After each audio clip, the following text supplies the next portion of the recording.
Hello friends, my self S के sir. और बच्चों, आज जो टॉपिक हम लोग डिस्कस करने वाले हैं ये बहुत बहुत बहुत इंपॉर्टेंट टॉपिक है। अगर आप जेई एडवांस के एंगल से बात करोगे तो द टॉपिक इज डीरेंजमेंट। तो सबसे पहले समझते हैं डीरेंजमेंट होता क्या है। देखो, सपोज आपके पास n इन्वेलप्स है। चलो उसके काउंट को ही फिक्स करते हैं। सपोज हमारे पास 3 इन्वेलप्स हैं और 3 इन्वेलप्स के कॉरस्पॉन्डिंग हमारे पास 3 लेटर्स हैं।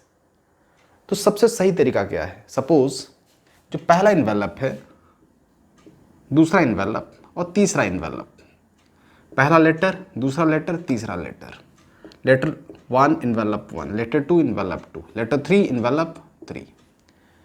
तो डीरेंजमेंट का मतलब होता है कोई सा भी लेटर अपने सही इन्वेलप में नहीं जाना चाहिए।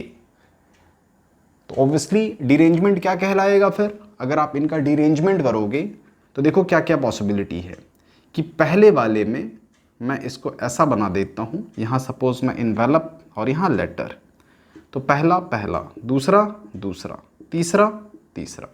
तो क्या नहीं होना चाहिए? तो देखो 1 1 में नहीं जाना चाहिए, तो ये ओके है, ये केस अलाउड है। सेकेंड केस क्या अलाउड है? 2 को 3 को 1 में भेज दो, ये अलाउड है, और 2 3 में चला जाए, ये अलाउड है। तो this is the case of derangement. आप इसको डीरेंजमेंट बुला सकते हो। तो क्या और डीरेंजमेंट पॉसिबल है क्या? और देखो, ट्राई कर लेते एक और। फिर से 1 2 3, 1 2 3। तो अभी मैंने 1 को किस में भेजा था? 2 में। अभी चलो 1 को 3 में भेज देते हैं। 1 को 3 में मैंने भेज दिया। 2 ऑब्वियसली 2 में नहीं जाएगा, तो 1 में ही जाएगा, और 3 किस में जाएगा? 2 में। तो बस बच्चों, इसके अलावा और कोई डिरेंजमेंट केसेस पॉसिबल नहीं है। तो in how many ways we can derange 3 letters in 3 envelopes? तो आंसर इज व्हाट? 2। तो आई थिंक बेसिक कंसेप्ट तो समझ में आ गया होगा कि जो कुछ भी ऑर्डर है, अगर हमने उसमें बदलाव कर दिया, चेंज कर दिया, बशर्ते कि एक भी लेटर अपने ओरिजिनल इन्वेलप में नहीं जाना चाहिए, ये केस अलाउड नहीं है। ये कोई सोचे कि सर चलो 1 को तो मैं गलत में पुट करता हूं, 3 सही में चलेगा क्या, या 2 सही में चलेगा क्या? कोई भी एक लेटर सही अपने सही इन्वेलप में जा सकता है क्या? तो इसका जवाब है बच्चों, नहीं। डीरेंजमेंट में हर एक लेटर अपने ओरिजिनल इन्वेलप में नहीं जाना चाहिए। बहुत बेसिक कंसेप्ट है। आई थिंक डिरेंजमेंट आपको समझ आ गया होगा। अभी कैलकुलेट कैसे करते हैं उसको हम जरा समझने की कोशिश करते हैं। इसका कैलकुलेशन कैसे होता है, तो वो देखो, कैलकुलेशन पार्ट थोड़ा सा कैसा है कि डेरिवेशन ओरिएंटेड है, ठीक है। इंक्लूजन एक्सक्लूजन प्रिंसिपल का हम यहाँ इस्तेमाल करते हैं। तो देखो बच्चों, मैं बहुत सिंपल तरीके से, क्योंकि इसमें जितना ज़्यादा होता है ना, आप कोशिश करोगे उतना उलझते चले जाते हो, ठीक है। क्लास में भी पढ़ाते वक्त हमने नोटिस किया है कि बहुत सारे बच्चे इसमें उलझते हैं। तो मैं बहुत ज़्यादा नहीं बोलूँगा, कुछ चीज़ें मैं आपको बताने की कोशिश कर रहा हूँ, ध्यान से समझिएगा। जैसे सपोज मेरे पास n letters, let we have n letters, तो therefore obviously we have n envelopes, और मुझे इन n लेटर्स को इन n envelopes में प्लेस करना है। और कंडीशन क्या दे रखी है? एक भी ऐसा लेटर नहीं होना चाहिए जो अपने सही इन्वेलप में चला जाए। तो क्या करें भाई? तो late A1 represent the case where letter number 1 is in the right envelope. A1 क्या रिप्रेजेंट कर रहा है? A1 लेटर 1 इन envelope 1, लेटर 1 अपने फर्स्ट इन्वेलप में चला गया, A1। तो इस तरीके से हम कह सकते हैं AN क्या बता रहा है? लेटर N इन इन्वेलप N। तो ये मैंने एक तरीके से थोड़ा सा इमेजिन किया है, आपको इवेंट जनरेट करने की कोशिश की है मैंने कि इवेंट क्या बता रहा है, जहां पर पहला लेटर अपने पहले इन्वेलप में रेस्ट कर रहा है, सब सही चल रहा है सर। और AN क्या बता रहा है? जो nth लेटर है वो अपने nth इन्वेलप में। तो A2 second, all these represent certain cases, A1 A2 A3। अब देखो हमें क्या चाहिए, हमें चाहिए we want this n a1 dash, a1 dash मतलब a1 अपने सही इन्वेलप में नहीं होना चाहिए, and a2 dash and a3 dash dot dot intersection an dash. हमें बच्चों इसकी वैल्यू कैलकुलेट करनी है, और इसकी वैल्यू अगर आप याद करो डी मॉर्गन्स लॉ, तो हम इसे कैसा लिख सकते हैं? डोंट यू थिंक ये बहुत कुछ इक्विवेलेंट है किसके? डी मॉर्गन्स के। तो this is equal to what? a1 intersection a1 dash intersection a2 dash. सिर्फ दो सेट पे आप समझने की कोशिश करना, a1 dash intersection a2 dash, this equal to what? a1 union a2 dash. इसको ऐसा लिख सकते हैं, a1 dash intersection a2 dash को a1 union a2 dash, and this is equal to what?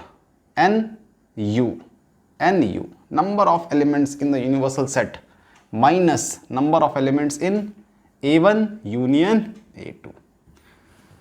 तो डी मॉर्गन्स लॉ के through हम क्या रिलेशन लिख पाते हैं? इस पर्टिकुलर स्टेटमेंट के कॉरस्पॉन्डिंग क्या लिख पाएंगे? this all is equal to number of elements in the universal set and minus a number of elements in a1 union a2 dot dot union n। मैंने n पे लेके बताया है, अगर आपको लगता हो 2 पे 3 पे 4 पे तो आप वो भी लेके कर सकते हो। मैं एक रफली कैसे हम डिज़ाइन कर सकते हैं डीअरेंजमेंट का फॉर्मूला वो बताने की कोशिश कर रहा हूँ। पहले बहुत सिंपल तरीके से बच्चों, ज़्यादा दिमाग नहीं लगाना है। हमें बस क्या चाहिए कि सर a1 सही जगह पे नहीं होना चाहिए, a2 सही जगह पे नहीं होना चाहिए, a3 सही जगह पे नहीं होना चाहिए, an सही जगह पे नहीं होना चाहिए। तो मैंने एक केस इमेजिन किया जिसमें a1 सही जगह पर ही है, a2 सही जगह पर ही है, a3 सही जगह पर ही है और an सही जगह पर ही है। मैंने लिख दिया। अब देखो, I am interested in which case a1 not, a1 सही जगह पे नहीं होना चाहिए। और ठीक उसी वक्त hence intersection has been used, ठीक उसी वक्त a2 भी सही जगह पे नहीं होना चाहिए, a3 भी सही जगह पे नहीं होना चाहिए, an भी सही जगह पे नहीं होना चाहिए। इसकी वैल्यू हम क्या लिख सकते हैं? याद रखो तो बहुत अच्छी बात है, नहीं तो डी मॉर्गन के थ्रू समझ लो यार। ये कभी भी इंटरसेक्शन को यूनियन में कन्वर्ट करना है तो आप यूज कर सकते हो डी मॉर्गन्स लॉ, जो शॉर्ट में मैंने यहाँ आपको बताया। a1 dash intersection a2 dash की वैल्यू हम क्या लिख सकते हैं? a1 union a2 dash, this is equal to universal set minus a1 union a2। इसी लॉजिक का इस्तेमाल करते हुए बच्चों मैंने ये लिख दिया। अब आप सोचो, मुझे बेसिकली ये कैलकुलेट करना है, ये वाला पार्ट, तो इसका रिजल्ट इसके इक्वल तो हो ही सकता है। अब मुझे इसका मतलब ये है कि क्या कैलकुलेट करना है? All possible arrangements, all possible arrangements. अब खुद से सोचो कि आपके पास अगर पहले डब्बे में यहां मैं ड्रॉ कर देता हूं, पहले डब्बे में n ऑब्जेक्ट्स हैं, n लेटर्स हैं, यहाँ n इन्वेलप्स हैं, तो ऑल पॉसिबल अरेंजमेंट पहले के पास कितने ऑप्शन है बताओ? n। दूसरे के पास कितने ऑप्शन है? n-1। तीसरे के पास कितने ऑप्शन है? n-2 डॉट डॉट आखिरी तक 1 तक। तो nu तो बहुत क्रिस्टल क्लियर है यार, बहुत इजी है। कितना होना है वो? n factorial. तो nu की वैल्यू तो क्लियर है, तो here nu is equal to n factorial. इसमें तो किसी को डाउट नहीं होता। अब सवाल उठता है ये यूनियन की वैल्यू हम कैसे कैलकुलेट कर सकते हैं सर? तो यूनियन कैलकुलेट करने के लिए बच्चों हम थोड़ा फ्लैशबैक में जाते हैं। पहले 2 सेट का यूनियन याद करो, फिर 3 सेट का याद करो, फिर 4 का होता तो क्या होता, 5 का होता तो क्या होता। तो थोड़ा सा मैं यूनियन के बारे में एक्सप्लेन करता हूँ, ऑटोमेटिकली फिर रिजल्ट डीअरेंजमेंट का डिज़ाइन हो जाएगा। तो चलो बात करते हैं थोड़ा यूनियन के बारे में।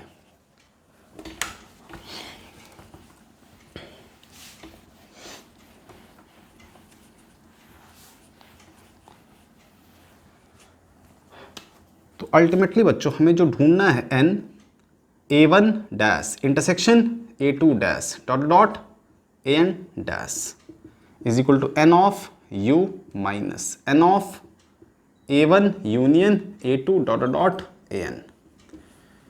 इस स्टेटमेंट को आप ऐसे भी समझ सकते हो, none of the letters is in the right envelope plus, इसको अगर इधर शिफ्ट करोगे तो plus at least one letter is in the right envelope equal to all possible cases. तो इस सेट के कॉरस्पॉन्डिंग बच्चों आई थिंक हमें कोई कंफ्यूजन नहीं है। This represents what, all possibilities, means हम कितने तरीके से n लेटर्स को n इनवेलप्स में अरेंज कर सकते हैं। तो इसका जवाब बहुत क्लियर है, व्हाट, n फैक्टोरियल। इसमें तो कोई दिक्कत है ही नहीं। अब हमें इस वर्ड को ज़रा प्रोसेस करना पड़ेगा, A1 यूनियन A2। इसका मतलब क्या है? A1 का मतलब letter number 1 is in its right envelope, साथ ही साथ union A2 is in its right envelope. तो एटलीस्ट 1 का मतलब होता है, हो सकता है A1 राइट में हो सकता है A2 राइट में हो, एटलीस्ट 1 कोई सा भी एक अपने सही इनवेलप में है। तो मैं इसके यूनियन को कैलकुलेट करने की कोशिश करता हूँ। थोड़ा सा मैं इसका पहले आपको फॉर्मूला बता देता हूँ कैसे हम बड़े बड़े यूनियंस को प्रोसेस करते हैं। तो अगर दो सेट की बात है बच्चों, तो n of A1 plus n of A2 minus intersection दो का, पहले सिंगल सिंगल ऐड करते हैं, फिर डबल का सब्ट्रैक्शन। अगर 3 सेट की बारी होती है तो सिंगल सिंगल सिंगल ऐड करेंगे, फिर डबल डबल डबल सब्ट्रैक्शन और फिर ट्रिपल ट्रिपल एडिशन। 4 की बारी होगी तो वाइस वर्सा आप इस प्रोसेस को फॉलो करोगे। तो बस मैं इन शॉर्ट ज़रा इस चीज़ को लिख देता हूँ, n of A1 union A2 dot dot AN। तो हम सिंगल सिंगल का एडिशन, तो कहीं ना कहीं n of A1 n of A2, पहले addition dot dot n of AN, पहला एडिशन हो गया, फिर सब्ट्रैक्शन दो दो का, तो n of A1 intersection A2 plus n of A2 intersection A3 dot dot dot, दो दो का, फिर तीन तीन का। तो एक बारी प्लस होता है बच्चों, एक बारी माइनस, फिर प्लस फिर माइनस। अब आप भी शायद समझते हो क्यों ये प्रोसेस फॉलो हो रहा है, क्योंकि जब आप ये पहला स्टेप परफॉर्म करते हो तो कुछ ऐसी चीज़ें भी आप इंक्लूड करते हो जो मल्टीपल टाइम इंक्लूड हो जाती हैं, जिसे इंक्लूड एक बार ही करना था। उस चक्कर में हम सब्ट्रैक्ट करते हैं। सब्ट्रैक्शन करते वक्त कुछ ऐसी चीज़ें डिस्कार्ड हो जाती हैं जिसे हमें इंक्लूड रखना था, तो फिर ट्रिपल वाले को बुलाते हैं। मतलब एक तरीके से हम जो भी प्रोसेस करने की कोशिश करते हैं उसके लपेटे में कुछ अनवांटेड चीज़ें आ जाती हैं, तो फिर उसे सुधारने के लिए एक कदम और आगे बढ़ाना पड़ता है, और कुछ नहीं है। क्लियर है? तो यार इस यूनियन को मैं कैलकुलेट करने की कोशिश करूंगा, ध्यान से समझिएगा एक एक करके। सबसे पहले मेरा ध्यान होगा इस पर्टिकुलर सिंगल वाले को प्रोसेस करूंगा, फिर डबल वाले को। सिंगल वाले को हम जब भी प्रोसेस करेंगे तो फिर प्लस, डबल वाले में पहले माइनस, ट्रिपल वाले में फिर से प्लस, 4 वाले में फिर से माइनस। तो थोड़ा मुझे हेल्प कीजिएगा, ध्यान से देखिए, बहुत सिंपल है, कॉम्प्लिकेट करके मत पढ़िए, बस चीज़ों को सिंपल बना के पढ़िए। सर यूनियन चाहिए, आपको इसकी वैल्यू कैलकुलेट करनी है पहले, सपोज सिंगल वाले की। तो सिंगल वाले की वैल्यू कैलकुलेट करने का मतलब है, अगर मेरे पास n इनवेलप्स हैं, जैसे आप यहां समझो, आप 1 2 3 n 1 2 3 n, तो मैंने बोला किसी एक लेटर को मैंने सही इनवेलप में फिक्स किया। n A1 कहने का मतलब क्या होता है? A1 is in its right envelope. तो बाकी के लेटर्स को आप कितने तरीके से अरेंज कर पाओगे अगर एक लेटर अपने सही इनवेलप में चला गया तो पहला केस ऑब्वियसली लेटर नंबर 1 का है, वो अपने सही इनवेलप में गया। तो बाकी के लोग कितने तरीके से अरेंज हो पाते हैं? n-1 फैक्टोरियल, बाकी के लोग। लेकिन आप खुद से सोचो, जो चीज़ पहले लेटर के साथ हो रही है वही चीज़ दूसरे लेटर्स के साथ भी हो सकती है। तो we have how many options, हमारे पास कितने ऑप्शंस हैं, सो दैट लेटर नंबर 1 अपने सही में, फिर सेकेंड केस लेटर नंबर 2 अपने सही में। इसी चीज़ को लिखते हैं यार NC1, n में से किसी एक को हम पकड़ते हैं, n में से किसी एक को, क्योंकि एक को ही मैंने बोला था स्टार्टिंग में, यूनियन में हम पहले सिंगल वाले पे काम करते हैं, तो n में से किसी एक को लेना है। तो यहाँ बाहर क्या लिखते हैं हम? NC1। आई थिंक ये सिंगल वाला फर्स्ट हमारा टर्म प्रोसेस हो गया। अब हम आते हैं डबल वाले में। बताया था मैंने कि डबल वाले में अब हम 2 को प्रोसेस करेंगे, क्योंकि जब आपने सिंगल वाले का प्रोसेस किया, इसका मतलब आपने एश्योर किया लेटर नंबर 1 अपने सही इन्वेलप में पहुंच चुका है। तो बाकी के लोग कैसे हुए, कैसे अरेंज हुआ, आपको पता नहीं, लेकिन आपको भी पता है जब कोई कंस्ट्रेंट नहीं होगा तो वो सारे केसेस भी आएंगे जिसमें लेटर नंबर 2 भी अपने सही में पहुंच जाएगा। लेटर नंबर 3 में आप सिर्फ और सिर्फ क्या चाह रहे थे, लेटर नंबर 1 अपने सही इन्वेलप में पहुंचे। फिर आपने बोला रुको रुको, अब मैं एक काम करता हूं, मैंने जो 1 वाला केस सिर्फ कंसीडर किया था तो 2 वाले केसेस को मैं बाहर ही कर देता हूं। तो सबट्रैक्शन 2 वाले केसेस को बाहर, जिसमें 2 लोग अपने सही इन्वेलप में पहुंच चुके थे, NC2। तो NC2 जब आपने चूज किया तो आपने सिर्फ 2 लेटर्स को अपने सही पोजीशन पे पहुंचाया होगा, ऐसा सोचो। तो बाकी कितने बचे हैं, N-2, और N-2 सामने भी N-2, उनका अरेंजमेंट N-2 फैक्टोरियल। ये बहुत ईजी है। अगर NC1 समझ जाओगे तो किसी एक को फिक्स करना है, बाकी के बचे हुए लेटर्स को N-1 इन्वेलप्स में अरेंज करना है, जो कि बहुत ही ईजी जॉब है, N-1 फैक्टोरियल। फिर 2 पे प्रोसेस करना है हमें पता है, यूनियन के लिए पहले 1 फिर 2। तो NC2 N में से 2 लेटर्स को चूज करने के लिए हमारे पास कितने मेथड्स हैं, NC2 इंटू N-2 फैक्टोरियल। और बच्चों अब कुछ नहीं है, फॉर्मूला याद मत करो, इस कंसेप्ट को समझो आप। फिर यहां plus NC3 N-3 factorial minus NC4 N-4 factorial dot dot dot. और कुछ याद रखने की जरूरत नहीं है। देख रहे हो आप, यूनियन का मतलब व्हाट, इसका मतलब ये हुआ at least one of the letter is in its right envelope. तो फिर हम इस चीज को कैसे सॉल्व कर पाते हैं, तो at least 1 is in its right envelope, तो किसी एक को ले लो, राइट इन्वेलप में भेज दो, बाकी के लोग N-1 फैक्टोरियल से अरेंज हो सकते हैं। अब आपको ही पता है भाई, ये तो चीटिंग हो गई। आपने क्या सोचा था, एग्जैक्टली 1 दिख रहा है, ये इस वर्ड का मतलब है एटलीस्ट 1, इसका मतलब क्या हुआ, exactly 1 is in its right envelope. तो यहां थोड़ी सी चीटिंग हुई है। N-1 फैक्टोरियल आपने उसको सबट्रैक्ट किया, NC2 N-2 फैक्टोरियल, फिर आपने देखा भाई कुछ अननेसेसरी भी मेरे साथ बाहर निकल गया, फिर आपने वापस उसको ऐड किया और ये चलता है।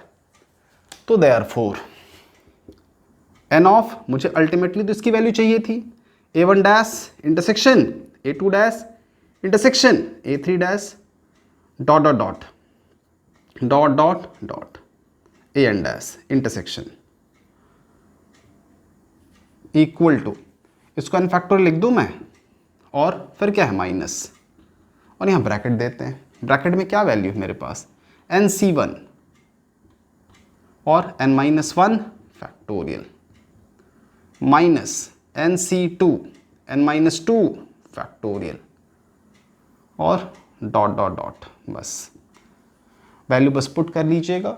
इसके आगे याद रखना चाहो तो मैं एक दूसरा फॉर्मूला आपको बताता हूं, एल्स आई स्ट्रांगली रिकमेंड कि आप इस कंसेप्ट को ध्यान रखिए।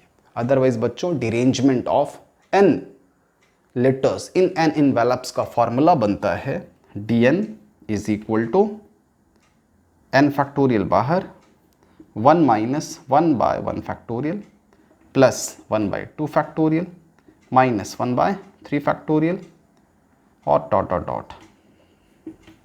ये डॉट डॉट डॉट कब तक, जब तक ये n खत्म नहीं हो जाए। जैसे एक छोटा सा एग्जांपल मैं लेके दिखाता हूँ। जैसे सपोज मुझे 3 लेटर्स के कॉरस्पॉन्डिंग 3 इन्वेलप्स में डीरेंजमेंट करके दिखाना है, तो मैंने वो स्टार्टिंग में करके भी बताया था, उसका आंसर कितना आया था 2। तो मुझे D3 की वैल्यू कैलकुलेट करनी है। जैसे तो यहाँ 3 फैक्टोरियल, यहाँ 1 minus 1/1 factorial minus 1/2 factorial minus 1/3 factorial. और भाई इसको ब्रीच मत करना, इसके आगे तो नहीं जा सकते ना। जो n है यहाँ वही लास्ट में आप समझ लेना, dot dot dot dot dot 1 by n factorial, बस n फैक्टोरियल तक जाना है। इसको सॉल्व करें हम तो देखो ये तो कट जाना, ये तो वैसे भी कुछ नहीं है। 3 factorial by 2 factorial, this is 1 minus this is plus, sorry यहाँ प्लस लिखना भाई। तो 3 बाय 2 दैट इज 3 और माइनस 1, आंसर क्या मिला 2। तो शॉर्टकट में चाहो तो ये फॉर्मूला आप यूज कर सकते हो, corresponding to derangement of n letters in n envelopes, ये शॉर्टकट है। लेकिन जेई में अक्सर देखा गया है कि क्वेश्चन में थोड़ा सा ट्विस्ट होता है, और जब ट्विस्ट होता है तो अगर आप इस फॉर्मूले की अंडरस्टैंडिंग रखते हो बच्चे, तो फिर आप कोई सा भी क्वेश्चन सॉल्व कर पाओगे। तो चलो इसी सेम कंसेप्ट को एक दो और क्वेश्चंस के थ्रू हम समझने की कोशिश करते हैं। क्लियर है? एक दो क्वेश्चंस बताता हूँ इस पे। क्वेश्चन क्या है बच्चों कि एक पर्सन है जो अपने 6 फ्रेंड्स को चिट्ठियां लिख रहा है, तो ऑब्वियसली डीअरेंजमेंट तो करना पड़ेगा। तो एक सबसे सिंपल केस क्या हो सकता है कि कितने डीअरेंजमेंट्स कितने पॉसिबल है। सबसे simplest question means none of the letter will go to the right envelope, तो उसका आंसर होगा D6। और कुछ वैल्यूज हैं आप याद ही कर लो, ठीक है, मैं यहाँ साइड में लिख देता हूँ। जैसे D1 ये कुछ नहीं होता, आप एक डीअरेंजमेंट नहीं पॉसिबल, एक मतलब एक कोई गलत पते पे जाए ये पॉसिबल नहीं है। एक कोई गलत पते पे जाएगा, बाकी सब सही पते पे जाएंगे, सही पता मतलब सही इन्वेलप में जाएगा, वो पॉसिबल नहीं है। एटलीस्ट 2 को तो अपनी पोजीशन स्वैप करनी पड़ेगी। तो D1 की वैल्यू कुछ नहीं होती, D2 की वैल्यू होती है 1। अगर 2 हैं तो आप एक ही तरीके से गलती कर सकते हो। D3 की वैल्यू होती है 2, D4 की वैल्यू होती है 9, D4 याद रखिएगा 9, D5 की वैल्यू होती है 44 और D6 की वैल्यू होती है 265। मतलब अगर आपके पास 3 लेटर्स हैं, 3 इन्वेलप्स हैं, तो कितने तरीके से गलतियां हो सकती हैं जिसमें एक भी लेटर अपने सही इन्वेलप में नहीं जाए। तो D3 दैट इज 2, D4 तो 9, 5 लेटर्स तो 44 और 6 तो 265। बहुत ईजी है, ये याद कर लीजिएगा। अब हम आते हैं इस पे। तो exactly 2 of them in the wrong envelope. अब ये क्वेश्चन बच्चों कॉम्बिनेशन का मिक्स किया गया है डीअरेंजमेंट के साथ, क्योंकि आप जरा सोचो वो कौन से 2 लेटर्स होंगे, वो तो आपको सेलेक्ट करना पड़ेगा ना। तो इस क्वेश्चन के सोल्यूशन को हम क्या लिखेंगे फिर, ये मैं मिटा देता हूँ, ये हमारे काम का नहीं है। अब ये लिख लीजिएगा, याद कर लीजिएगा, ठीक है, कभी कभी बहुत काम आ जाता है। तो सोल्यूशन में क्या लिखेंगे, 6C2, 6 में से कोई सा भी 2 लेटर पहले सेलेक्ट कीजिए जिसका डीअरेंजमेंट करना हो। और D2 की वैल्यू अभी हमने डिस्कस की थी, D2 6C2 कितना 30/2 15 × 1, इसका आंसर 15। क्वेश्चन थोड़ा सा और चेंज करते हैं। Suppose exactly 4 of them in wrong envelopes. हमें 4 ऐसे लेटर्स लेने हैं जो गलत पते पे गलत इन्वेलप्स में जाने वाले हैं। तो एग्जैक्टली 4 अगर ये काउंट कर दिया जाए तो exactly 4 of them in wrong envelope. इसका सोल्यूशन क्या होना है, 6C4। आप उन 4 लेटर्स को पिक तो कीजिए, 6C4 और इनटू D क्या लिखें अब 4, और D4 की वैल्यू मैंने आपको बताई थी 9, तो 6C4 सर ये तो सेम ही है, दैट इज 15 और D4 की वैल्यू 9, तो 15 × 9 135। ठीक है, अब देखो कॉम्बिनेशन में जो सबसे अजीब बात है, या सिंपल भी कह सकते हो, अगर आपने बहुत अच्छे से प्रैक्टिस कर रखी है तो 2 ही चीज़ें तो पढ़नी है यार, या तो एग्जैक्टली नहीं तो एटलीस्ट। तो अब क्वेश्चन को हम थोड़ा ट्विस्ट करते हैं, और ये अरिहंत में गिवन है कि at least 2 letters in wrong envelope. अब एटलीस्ट 2 लेटर चाहिए, तो एटलीस्ट 2 का मतलब 2 भी हो सकता है, 3 भी हो सकता है, 4 भी, 5 भी और 6 भी। चलो लगो काम पे। तो स्टार्टिंग ऑब्वियसली व्हाट सर 2 से स्टार्ट करते हैं, तो 2 ही गलत पते वाले इन्वेलप में जाने वाले 2, तो 6C2 D2, sir 3 6C3 D3, sir 4 6C4 D4, 5 6C5 D5 और प्लस 6C6 D6। अब तो कुछ है नहीं यार, फटाफट वैल्यू कैलकुलेट करें। दिस इज अबाउट 15 और D2 की वैल्यू 1 प्लस दिस इज 20 और D3 की वैल्यू 2 इंटू लिख लो प्लस 6C4 फिर से 15 और D4 की वैल्यू 9 थी ना, 9 6C5 6 D5 याद है आपको, D5 44 याद रखिएगा 44 और प्लस 6C6 तो 1 है और D6 की वैल्यू 265 सॉल्व करके लिख लोगे। अब तो कुछ बचा नहीं यार। तो देखो डिरेंजमेंट मैंने कोशिश की आपको A to Z चीज़ मैं इसके बारे में बताऊं। बुक में इस पर्टिकुलर रूल के कॉरस्पॉन्डिंग एक फार्मूला गिवन है जो मैं बिल्कुल अपने बच्चों को रिकमेंड नहीं करता कि आप याद कीजिए, क्योंकि फार्मूला से आप जितना परहेज कीजिए एग्ज़ाम के टाइम पे याद नहीं रहता यार। हमेशा बेसिक्स को फॉलो कीजिए, आप कैसे आप चीज़ों को समझ सकते हैं। तो इस रूल को फॉलो कीजिए, कुछ भी फार्मूला याद करने की ज़रूरत नहीं है। और फार्मूला मुझे तो उल्टा भी लगा, आंसर बिल्कुल सही आएगा लेकिन उतने अच्छे तरीके से एक्सप्लेन नहीं किया हुआ है। मैंने आपको बहुत अच्छे से बता दिया। फिर भी किसी को कन्फ्यूजन हो वीडियो वापस रिवाइंड करके देखिए, तो डिरेंजमेंट का कंसेप्ट बच्चों आपका क्लियर हो जाएगा। क्लियर है जी। एडवांस के क्वेश्चंस इससे पूछे गए, तो वीडियो के लास्ट में हम लोग प्रीवियस ईयर के सारे क्वेश्चंस करेंगे। उस टाइम में डिरेंजमेंट का भी जो क्वेश्चन आएगा वो आप देखना, वहाँ मैं इसके क्वेश्चन को डिस्कस करूँगा। तो मिलते हैं बच्चों नेक्स्ट सेशन में, जहाँ हम लोग डिस्कस करेंगे अब अलग से मल्टीनोमियल थ्योरम। तो मिस मत कीजिएगा। और जिन बच्चों ने भी देखो सब्सक्राइब नहीं किया है यार, थोड़ा सपोर्ट इतना ही है कि हम लोग बिगिनर्स हैं, बहुत दिन से नहीं है यूट्यूब में, तो थोड़ा हमें सपोर्ट कीजिए। अगर वीडियो अच्छा लग रहा हो तो लाइक कीजिए, शेयर कीजिए, अपने फ्रेंड्स वगैरह को बताइए, ठीक है, और सब्सक्राइब कीजिए। मिलते हैं अगले वीडियो में बच्चों। Thank you.